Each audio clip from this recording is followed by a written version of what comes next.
தவம் ரொம்பவே சிறப்பா கையாளப்படுற ஒரு வார்த்தை. தவத்துக்கான விளக்கமா நம்ம என்ன நினைக்கிறோம்னா, புலன்களை எல்லாம் அடக்கி அமைதியா சாந்த சுரூபமா ஒரு உருவத்தை தான். ஆனா தவத்துக்கான சரியான விளக்கம் என்ன தெரியுமா?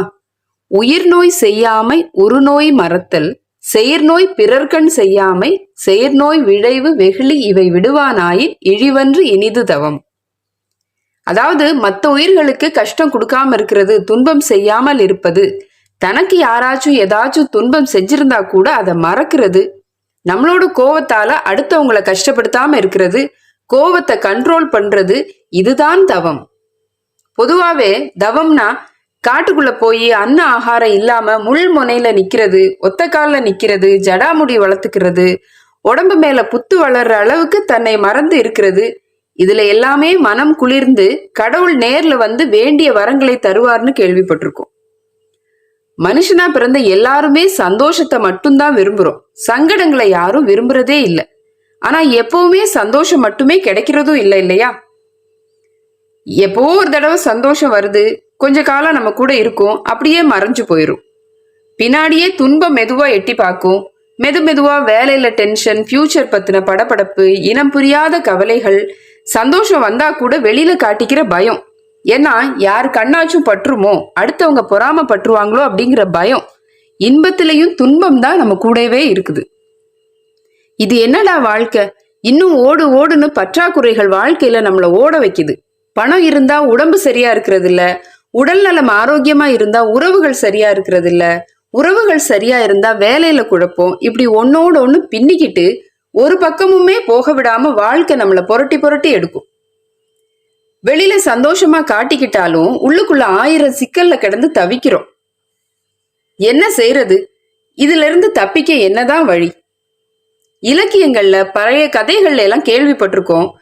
பெரிய சாதனைகள் செஞ்சவங்க, நிறைய சாதிச்சவங்க, வாழ்க்கையில சகல சௌபாகியத்தோட இருக்கிறவங்கலாம் தவம் செஞ்சு அது மூலமா கிடைச்ச வரத்தினாலதான் சாதிச்சாங்க அப்படின்ட்டு. சரி, நம்மளால காட்டுக்கு போய் ஜடா முடியெல்லாம் வளர்த்துக்கிட்டு தவம் செய்ய முடியுமா? சோறு தண்ணி இல்லாம 2 நாள் 3 நாள் இருக்க முடியுமா? கண்டிப்பா முடியாதுதான். அப்படின்னா நம்மளால தவம் செய்யவே முடியாதா? ஒன்றில் ஒன்றவே முடியாதா? காட்டுக்கெல்லாம் போக வேண்டாம். பேராசிரியர்களுக்கெல்லாம் ஆசானான வள்ளுவர் சொல்றாரு தவம்னா என்னன்னு. ரொம்ப எளிமையான விளக்கம். 7 வார்த்தைகள் தான், 2 விஷயங்கள் தான் தவம்னு சொல்றாரு வள்ளுவர். ஒண்ணு நமக்கு வரக்கூடிய துன்பங்களை கஷ்டங்களை பொறுத்துக்கிறது, இன்னொன்னு மத்தவங்களுக்கு கஷ்டம் கொடுக்காம இருக்கிறது. துன்பம் வரும், வந்துட்டே தான் இருக்கும், அதை பொறுப்பதுதான் தவம். அதுக்காக துன்பம்னா அடிதடி, நோய், பசி, சண்டை, வழக்கு, வாய்தா அப்படிங்கிறது அர்த்தம் இல்லை. வாழ்க்கையில சாதிக்கணும்னா முயற்சி வேணும். எந்த முயற்சியுமே கஷ்டமானதுதான். உதாரணமா ஒரு குழந்தை பரீட்சைக்கு படிக்குது. ஒவ்வொரு நாளும் பல மணி நேரம் தொடர்ந்து படிக்கிறதுங்கிறது கடினமான ஒரு செயல். துன்பம் தான், வலி இல்ல, வருத்தம் இல்ல, ஆனா துன்பம். முதுகு வலிக்கும், கழுத்து வலிக்கும், தூக்கம் வரும், அது எல்லாத்தையுமே பொறுத்துக்கிறனும், அதுதான் தவம். கணவன் மனைவி உறவுல ஏதோ சிக்கல், யார் பேசுறது, எப்படி சமாதானம் செய்யறது, யார் விட்டு கொடுக்கறது, தப்பு யார் பேர்ல, இது எல்லாத்தையுமே நேர்ல இருந்து பேசுறதுங்கிறது வலி இல்ல, வருத்தம் இல்ல, ஆனாலும் ஒரு விதமான துன்பம் தான். ஆனா அதையுமே பொறுத்துக்கிட்டு பேசினாதான் சிக்கல் தீரும். அந்த பொறுமைதான் தவம். தனக்கு வரக்கூடிய துன்பத்தை பொறுத்து கொள்வது தவம் அப்படின்னு சொல்றாரு வள்ளுவர். இந்த பொறுமைக்கெல்லாம் பயிற்சி வேணும், பழகிக்கிறவும் செய்யணும். உற்ற நோய் நோன்றல் உயிர்குறுகன் செய்யாமை அற்றே தவத்திற்குரு.